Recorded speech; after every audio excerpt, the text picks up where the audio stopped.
salaamaaleykum mbokk yi man la seen frère Mohamed Kanté nekk secrétaire général bu Pastef Maroc maa ngi dëkk Casablanca.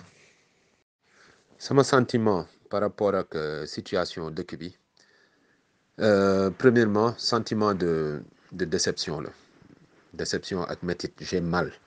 J'ai mal pourquoi? Parce que en 2012 je dirais même bien avant en 2011 ba ñuy xeex ñun les jeunes ba ñuy xeex pour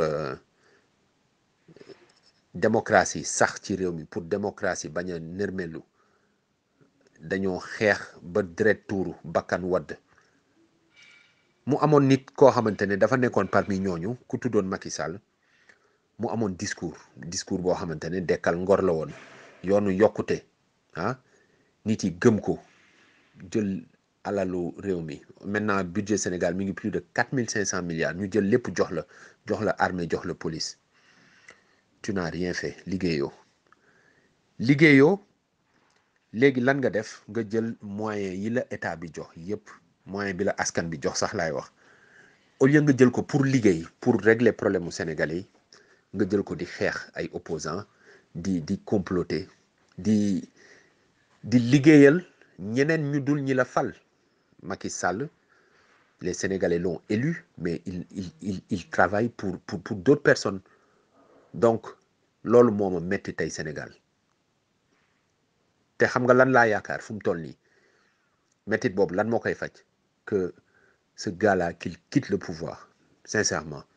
Parce que comme wan nañu ne ñun ñi ko fal nekkaluñ fi, ñële la fa nekkal, na dem foofu ñu jox ko benn poste député wala benn poste ministre mu liggéeyal ñooñu, mu bàyyi ñoog suñu Sénégal. ñun dañoo soxla ku bëgg réew mi. On n'a pas besoin de quelqu'un qui a de l'expérience politique, ku am ay su fekkoon ci loolu la ñuy natt un bon dirigeant, un bon président, kon waa ji dafa waroon réussir. Donc du foofu, c'est pas ça. On a besoin de quelqu'un qui aime son pays. loolu lañ soxla, ku bëgg réewam. Man loolu moo ma metti. situation bi ban impact la mën a am ci réew mi? Impact yi bari na. Impact bi mu mën na njëkk a causé mooy un impact social. bu ñu fàtte ne 2020 ça a été une année vraiment catastrophique au niveau mondial.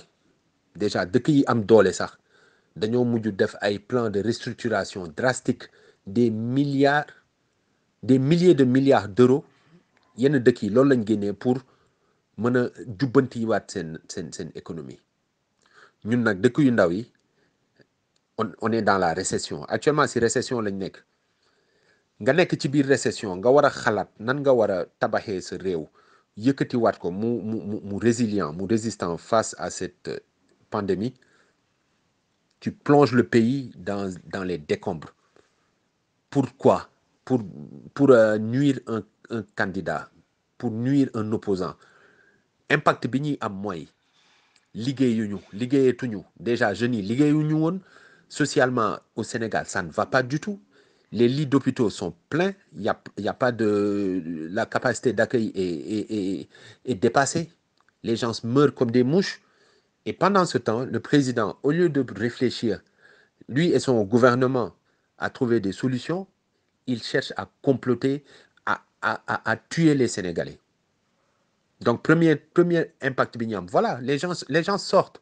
Faudrait pas que les gens se trompent. Yaakaar ne ñi génn c'est des pro Sonko ou des pro Pastef. Non, c'est les Sénégalais qui sont fatigués. Socialement, les gens ne mangent plus, les gens ne travaillent plus, les gens étaient là en train d'attendre une bouée de sauvetage venant du gouvernement et de son président. Mais non, on met le pays à feu et à sang. Et ce qui fait le plus mal, si impact yi la bokk, mooy on voit quelqu'un qui met le feu tout le temps et qui prend la tangente. Loolu mooy premier impact bi. Deuxième impact bi, ça découle du premier, mooy économique. Déjà les grands penseurs en économie ñi ngi doon wax ne corona bi première année bi crise sanitaire la. Après on va aller vers une crise sociale. Léegi nag ñu ngi dugg ci crise économique. Corona bi kese déjà def na liggéey boobu ba pare moom. dugal nañu ci crise économique ñu ñëw dugal dëkk bi ci ay tensions politiciennes su doon sax coow li affaire un ministre qui a détourné de l'argent etc. On peut comprendre mais c'est quoi quelqu'un qui veut tuer des adversaires politiques et tu plonges le pays dans un marasme donc deuxième impact économique lay nekk donc booy yi seen génn bii nii sénégalais yi seen génn bii nii génnu kii la voilà la goutte d'eau qui a fait déborder le vase dëkk bi da doon xaar benn étincelle bu ndaw rek donc on va aller dans des moments très durs très durs le pays s'est endetté ba dépassé nañ suñu seuil d'endettement dépassé nañ ko on est proche des 75% yoo xamante ne waruñu koon egg on l'a dépassé donc économiquement Sénégal mi ngi jëm ci ay lendemain yu doy waar suñu leader nag rappelé woon na ko ne ñetti at yi ñu jëm année yu metti lay nekk bu yaboo ñu serrer la ceinture waaw bu yaboo ñu serrer la ceinture parce que ça va être beaucoup plus dur je peux être à l'aise de parler de ça parce que je travaille un peu dans les assurances donc ces dégâts là yi am ci dëkk bi te le seul responsable n'est que ce gouvernement et celui qui est à sa tête ñoom la conséquences yi mooy lan yàq-yàq yi ñuy def les compagnies d'assurance vont débourser beaucoup d'argent pour indemniser et ça va créer des pertes pour ces compagnies parce que compagnie d'assurance noonu lay fonctionner ñoom dañuy am ay entrées moom mooy prime yi ñuy jël pour assurer ay biens léegi à la fin de l'année dañuy def benn bilan lan la ñu encaissé ci prime ak lan la ñu fay ci sinistre su sinistre yi ëppee prime bi la compagnie est déficitaire donc te ñun suñu économie secteur yooyu ñoo ko yor banque finance assurance ñoom ñooy booster suñu économie donc si ñooñu ils reçoivent des coûts yoo xamante ne ça a été causé par des caaxaaneries comme ça vraiment j'ai mal